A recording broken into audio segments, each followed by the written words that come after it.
क्या आपको भी बुक्स पढ़ना बोरिंग लगता है?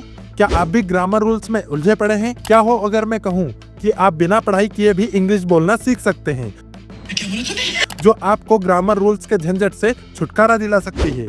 सुनने में थोड़ा इम्पॉसिबल लगता है ना, लेकिन ऐसा करना जरूर पॉसिबल है अगर आप इन 4 पॉइंट्स को समझ लेते हैं जो मैंने इस वीडियो में कवर किए हैं। जब हम बच्चे थे तो बिना किसी बुक या ग्रामर रूल्स के अपनी मदर टंग सीख गए, लेकिन इंग्लिश सीखने में इतनी दिक्कत क्यों होती है? तो ऐसा क्या करें कि हम भी बच्चों की तरह बिना पढ़े इंग्लिश बोलना सीख जाएं?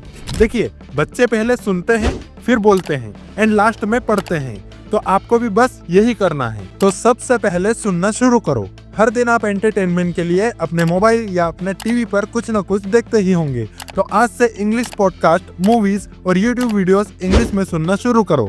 जब हम ऐसा करते हैं तो हमारा ब्रेन इंग्लिश के साउंड्स और पैटर्न्स को कैच करना शुरू कर देता है। बिगिनिंग में हो सकता है आपको कुछ समझ में ना आए, लेकिन इसे कंटिन्यूअसली कुछ दिनों तक करें तो विदाउट सबटाइटल्स के भी आपको सब समझ में आने लगेगा। आप अपनी वोकेबलरी को इम्प्रूव करने के लिए रोज न्यू वर्ड्स तो सीखते हैं, लेकिन कुछ टाइम बाद भूल जाते हैं। ऐसा होता क्यों है और इसका सोल्यूशन क्या है? आप चीजों को इसलिए भूल जाते हैं क्योंकि आप रिपीट नहीं करते। फॉर एग्जाम्पल, आपकी एक जीएफ है और उसने आपके साथ बहुत सी अच्छी चीजें की हो जिसकी वजह से आपकी लाइफ चेंज हो गई हो, लेकिन अगर उसने आपको चीट कर दिया तो आप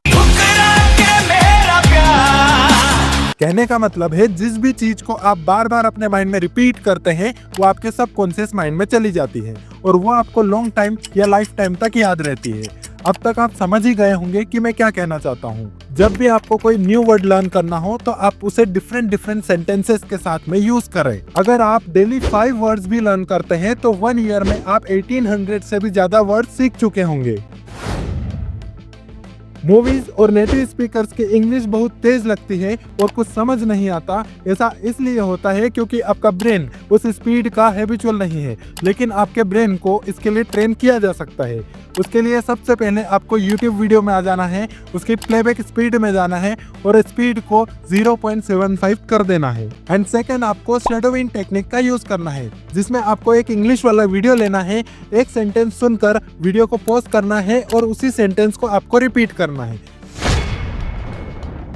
क्या ये प्रॉब्लम आप भी फेस कर रहे हैं? जब हमें इंग्लिश में कुछ बोलना होता है तो पूरा माइंड ब्लैंक हो जाता है, माइंड में वर्ड्स ही नहीं आते हैं। चलिए समझते हैं कि आखिर ऐसा होता क्यों है। मान लीजिए हमारे पास यहाँ 3 डिवाइसेस हैं, A, B एंड C।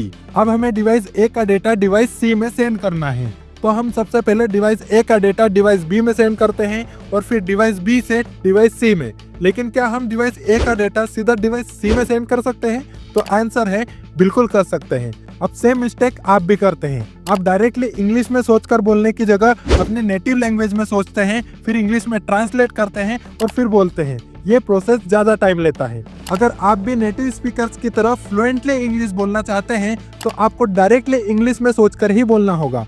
और अगर आप इस टॉपिक पर एक डिटेल वीडियो चाहते हैं तो कमेंट में यस जरूर टाइप करें।